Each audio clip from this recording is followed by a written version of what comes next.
Salam saudara, saya Devi. Selamat datang dalam Kingdom Devotion hari ini.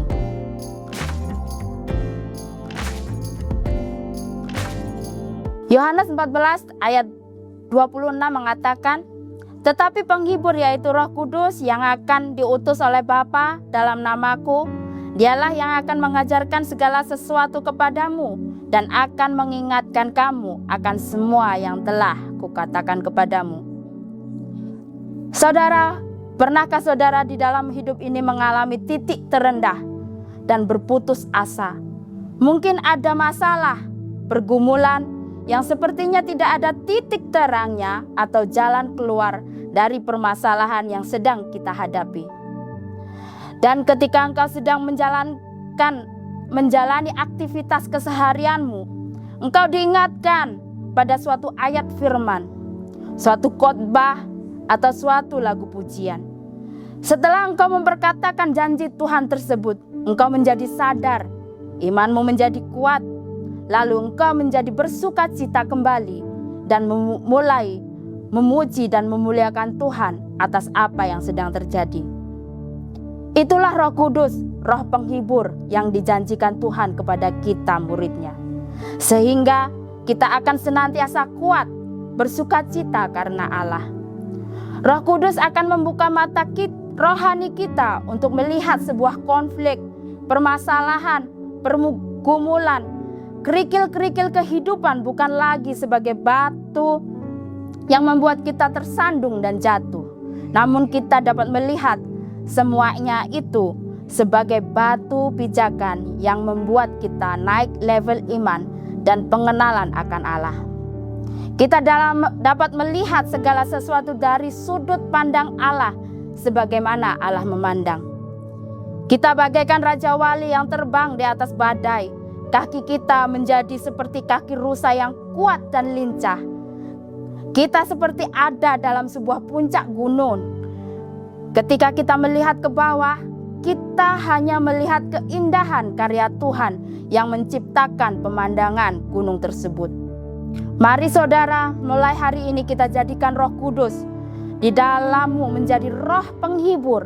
Izinkan dia menjadi penghiburmu yang akan selalu mengajarimu jalan-jalan Tuhan, yang akan selalu mengingatkan kita akan apa kebenaran yang pernah kita baca dan dengarkan.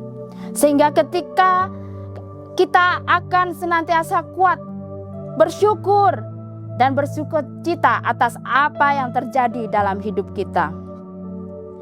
Nehemia 8 ayat 11 mengatakan, lalu berkatalah ia kepada mereka, pergilah kamu, makanlah sedap-sedapan dan minumlah minuman manis.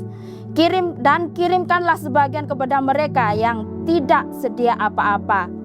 Karena hari ini adalah kudus bagi Tuhan. Jangan kamu bersusah hati, sebab sukacita karena Tuhan, itulah perlindunganmu. Ketika saya sedang siapkan renungan di Kingdom Devotion ini, saya selalu diingatkan sebuah lagu.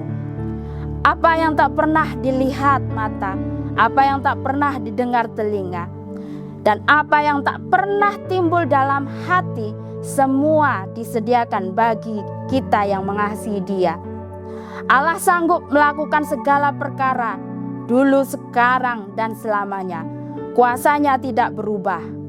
Amin. Mari kita berdoa. Bapa kami yang di surga, terima kasih ya Tuhan untuk hari ini, untuk firman-Mu yang mengingatkan kami ya Tuhan, bahwa Roh Kudus yang ada di dalam kami adalah roh penghibur yang Kau janjikan. Roh Kudus, ampuni kami ya Tuhan jika kami kurang peka, kurang sensitif ya Tuhan. Biarlah ya Tuhan mulai hari ini kami mulai ya Tuhan memberikan telinga kami ketika kami dituntun oleh Roh-Mu. Kiranya Engkau Roh Kudus mengajarkan kami ya Tuhan step by step ya Tuhan. Ketika kami melangkah, biarlah kami melangkah dengan pimpinan dan tuntunan yang daripada Engkau. Tuhan, biarlah kami mulai hari ini ya Tuhan bergaul intim dengan Engkau ya Tuhan, sehingga kami akan senantiasa peka akan suara-Mu ya Tuhan. Kami tahu ya Tuhan bahwa Engkau ya Tuhan senantiasa melakukan segala perkara mendatangkan kebaikan bagi kehidupan kami. Biarlah ya Tuhan ketika kami menghadapi suatu permasalahan atau tantangan hidup, kiranya ya Tuhan itu tidak ya Tuhan menjadi batu sandungan sehingga kami jatuh ya Tuhan, tapi itu akan menjadi suatu batu pijakan ya Tuhan, di mana kami akan semakin bertumbuh di dalam pengenalan akan Engkau. Kami serahkan ya Tuhan masa depan kami, langkah-langkah ke depan kami ke dalam tangan-Mu. Biarlah Engkau Roh Kudus berjalan bersama kami, yang menetapkan setiap langkah-langkah kami senantiasa disertai, dan senantiasa Engkau Allah yang setia menyertai setiap musim kehidupan kami. Terima kasih Tuhan, di dalam nama Tuhan Yesus kami telah berdoa. Haleluya. Amin.